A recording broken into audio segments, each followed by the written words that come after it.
For decades, the single best-selling vehicle in America has not been a sedan, a hatchback, or an SUV. It has been a full-size pickup truck. Year after year, the Ford F-Series alone outsells entire categories of cars. And most people assume that is simply because Americans love trucks. But the real story is stranger than that. The dominance of the pickup was not really built in a design studio. It was built by a decades-old trade fight over frozen chickens, and a tax loophole nobody ever bothered to close. To understand the American truck, you have to go back to the early 1960s and to poultry. After the war, American farmers got very good at producing cheap frozen chicken, and they began flooding into Europe. European farmers panicked, and their government slapped heavy tariffs on American chicken to protect them. The United States was furious. So in 1964, President Lyndon Johnson retaliated with tariffs of his own on a strange grab bag of goods, potato starch, brandy, and almost as an afterthought, light trucks.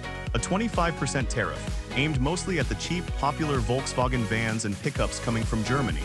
It was pure political tit for tat, and light trucks just happened to be a convenient thing to hit.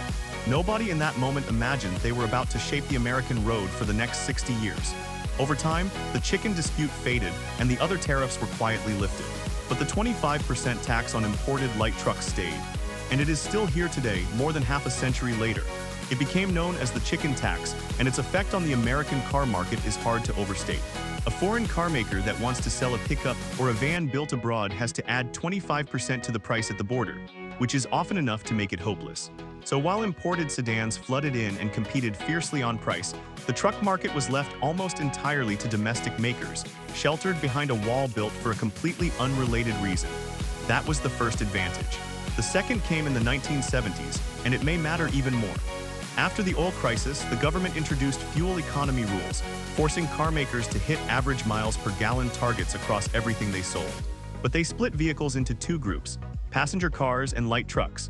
Because light trucks were seen as work vehicles back then, farm and construction tools, they were held to much softer fuel economy and emissions standards. Nobody wanted to burden a hard-working farmer with strict rules meant for a family sedan. It seemed reasonable at the time.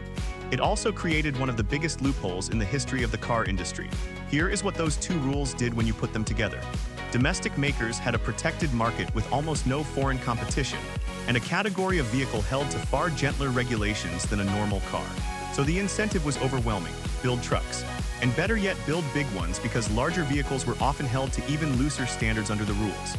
A car maker could take a vehicle that would have been punished as a thirsty, high-emission car, classify it as a light truck, and suddenly it was compliant, cheap to certify, and enormously profitable.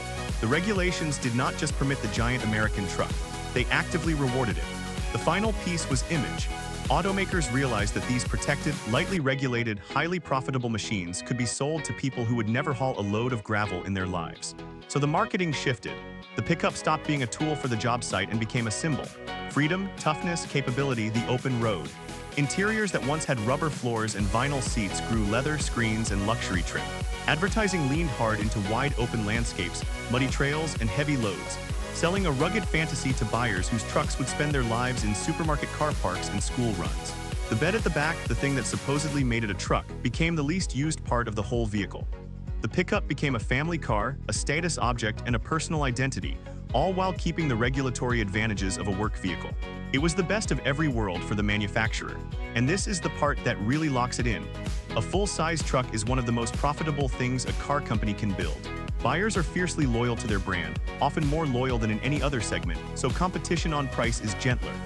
The trucks command high prices, especially loaded with options, and they are built on platforms the maker has refined for decades.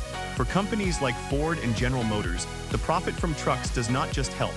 It effectively funds the entire rest of the business, including the very sedans and electric cars that struggle to make money on their own.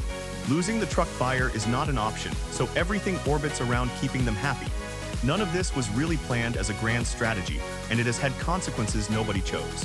Because trucks and SUVs are taxed and regulated more gently, the whole American fleet has drifted heavier, taller, and thirstier than it might otherwise have been.